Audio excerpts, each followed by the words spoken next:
The gentleman is recognized. Mr. Speaker, I rise in strong support of this resolution and of the U.S.-India relationship. Next week, the Prime Minister of India, Manmohan Singh, will come to Washington for a state visit, and I'm pleased that with this resolution, the House will offer him its own welcome. Prime Minister Singh has worked hard to improve our already strong ties and has courageously taken political risks for our bilateral relationship that few others would venture. But when the Prime Minister put his government and his career on the line, it wasn't for us, though his victory has certainly proved to be to our advantage. No, Prime Minister Singh took his chances for India, for its future, and for the fulfillment of that country's enormous potential.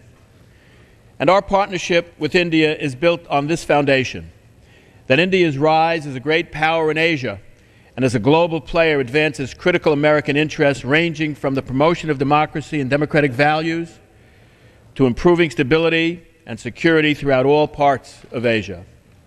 We do not fear a growing India for one simple reason. India's values are our values. India is a real democracy with real institutions that are subordinate to the rule of law. India, though ready to defend itself, doesn't start wars or harbor terrorists. India, though as fastidious as any state about protecting its sovereignty, can be relied upon to keep its word once committed to a treaty or an international agreement. India struggles to preserve its tradition of religious, cultural, and ethnic pluralism. India safeguards sensitive technologies. India fights terrorism. We do not see ourselves when we look at India, though this nation has benefited immensely from Indians who have become Americans. India is vastly larger in population, vastly older in history, and vastly more complex culturally, with some 2,000 ethnicities and 29 major languages. But we do see similarities. We do see a nation committed to lifting itself by its own means.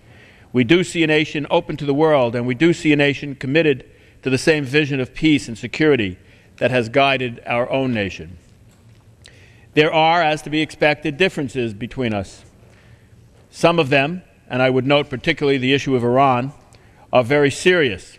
But as nations committed to a relationship of equals, a relationship of mutual benefit and mutual respect, I believe we can work through our differences and achieve enormous progress in many areas of our mutual concern.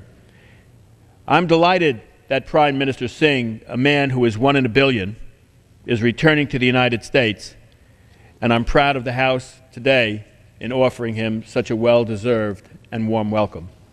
Mr. Speaker, I reserve the balance of my time. Gentleman.